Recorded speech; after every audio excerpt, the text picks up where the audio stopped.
ইনকিলাব মঞ্চের মুখপাত্র শরীফ ওসমান হাদী হত্যাকাণ্ডের অন্যতম মাস্টারমাইন্ড হিসেবে নাম আসা কে তাইজুল ইসলাম চৌধুরী ওরফে বাপ্পি। কোথায় পালিয়ে আছেন তিনি? একজন সাবেক কাউন্সিলর কেনই বা এই খুনের পরিকল্পনায় জড়িত? তার উপরে কি অন্য কেউ এই হত্যার হুকুমদাতা বা পরিকল্পনাকারী আছেন?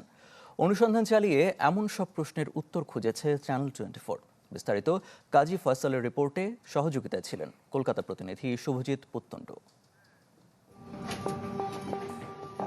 কলকাতার রাজারহাটের ওয়েস্ট বেড়াবেড়ি মেঠোপাড়া এলাকা, ঝনঝনগুলির 4তলা ভবনের 2য় তলায় A3 ফ্ল্যাট। 6 জানুয়ারি রাতেও এই ফ্ল্যাটে ছিলেন ঢাকা উত্তর সিটির 6 নং ওয়ার্ডের সাবেক কাউন্সিলর তাইজুল ইসলাম চৌধুরী ওরফে বাপ্পি।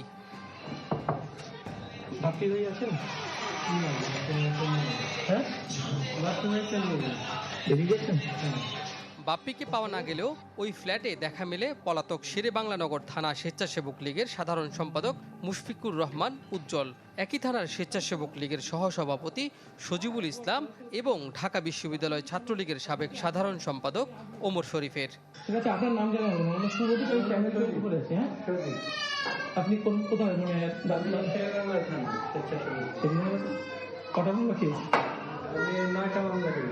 আমার নামে 9টা মামলা, এই দুটো সবচেয়ে ডেয়ারিং মামলা হচ্ছে রাষ্ট্রদূতের গাড়ির উপর হামলা দিয়ে মামলাটা। আর হাদির মামলা দেয়নি তো? না, হাদির মামলা একা দাদাই খেয়েছে।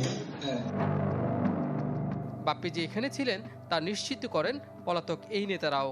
স্থানীয়রা জানান, প্রায় 1 বছরের বেশি সময় ধরে কলকাতার এই এলাকায় পুলিশ পরিচয়ে বাপ্পি ও আওয়ামী লীগের কয়েকজন আত্মগোপনে থাকেন। একাধিক সূত্র চ্যানেল 24-কে নিশ্চিত করেছে কলকাতার পুলিশের হাতে আটক হয়েছেন তাইজুল ইসলাম চৌধুরী বাপ্পি। যদিও নারায়ণপুর থানা পুলিশ এ বিষয়ে কোনো বক্তব্য দিতে রাজি হয়নি। 5 আগস্টের পর থেকে পলাতক তাইজুল ইসলাম চৌধুরী বাপ্পি। রূপনগরে কাউন্সিলর কার্যালয়ের কর্মকর্তারা জানান, সবশেষ 24-এর 3 আগস্ট এখানে এসেছিলেন তিনি। ডিজাইন, এলিগেন্স, বিউটি, সেরা পণ্য সবার জন্য জেভিকো। হাদী হত্যাকাণ্ডের অন্যতম মাস্টারমাইন্ড হিসেবে নাম আসে তাইজুল ইসলাম চৌধুরী বাপ্পি, যিনি ঢাকা উত্তর সিটি কর্পোরেশনের 6 নম্বর ওয়ার্ডের সাবেক কাউন্সিলর, এবং তার কার্যক্রম কিন্তু এখান থেকে পরিচালিত হতো।